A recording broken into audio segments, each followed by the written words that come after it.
Saudara dan saudari yang terkasih, hari ini hari Jumat tanggal 19 Maret tahun 2021, Hari Raya Santo Yusuf Suami Maria. Saudara dan saudari terkasih, hari ini adalah perayaan yang dikhususkan oleh gereja untuk menghormati Santo Yusuf Suami Maria.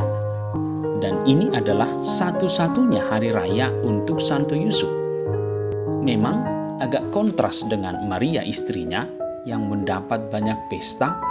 Yusuf hanya mendapat satu kali hari raya.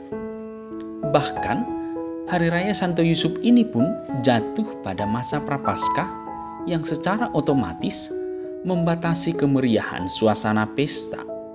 Tetapi itulah Yusuf, pribadi yang tidak terlalu suka tampil tetapi lebih memilih bekerja di belakang layar. Hal itu memang sejalan dengan kisah Yusuf dalam kitab suci yang sangat minim dan sedikit tampil. Bahkan ketika tampil dalam kitab suci pun dia tidak banyak berbicara.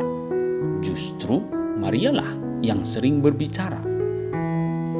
Saudara dan saudari terkasih, sedikit banyak kita bisa menganalisis pribadi Santo Yusuf yang kita rayakan hari ini. Dia pasti tipe pria yang tidak banyak bicara. Tetapi di balik itu, dia tipe orang yang fokus, konsentrasi, dan tipe pekerja serta bertanggung jawab. Hal itu cukup bisa didukung oleh profesinya sebagai seorang tukang kayu. Seorang tukang kayu memang seharusnya tidak banyak bicara, tetapi fokus pada pekerjaannya agar berkualitas dan punya misi atau bayangan atas apa yang sedang dikerjakannya. Seorang tukang kayu juga harus bertanggung jawab atas pekerjaannya supaya jasanya kelak tetap laris dipakai orang lain. Atas dasar itulah saudara dan saudari terkasih, sangat bisa kita mengerti mengapa Yusuf mengambil sikap diam ketika mengetahui Maria tunangannya hamil. Dia tidak lantas ribut di mana-mana, tetapi memilih menceraikan Maria secara diam-diam.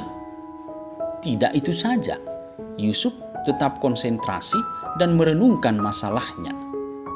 Karena itulah, masalahnya itu sampai terbawa dalam mimpi. Sebab tidak mungkin ujuk-ujuk atau tiba-tiba dia memimpikan sesuatu jika hal tersebut tidak sungguh melekat dalam hati dan pikirannya. Kita juga bisa mengerti mengapa Yusuf sungguh bertanggung jawab atas keluarganya, entah itu pada saat sensus atau pengungsian ke Mesir dan lain sebagainya. Hal itu tidak lain karena didukung oleh sifat bertanggung jawab yang sudah tertanam dalam diri Yusuf sebagai seorang tukang kayu. Jadi, kita bisa katakan Yusuf adalah tipe pria idaman Tuhan. Sehingga jika kita hendak merangkum bagaimanakah tipe pria idaman Tuhan, ternyata tidak dikatakan harus ganteng atau berperawakan besar.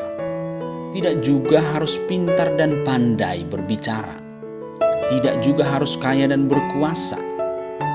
Ternyata Tuhan lebih simpatik atau tertarik dengan pria yang bertipe tidak banyak bicara tetapi banyak berkarya.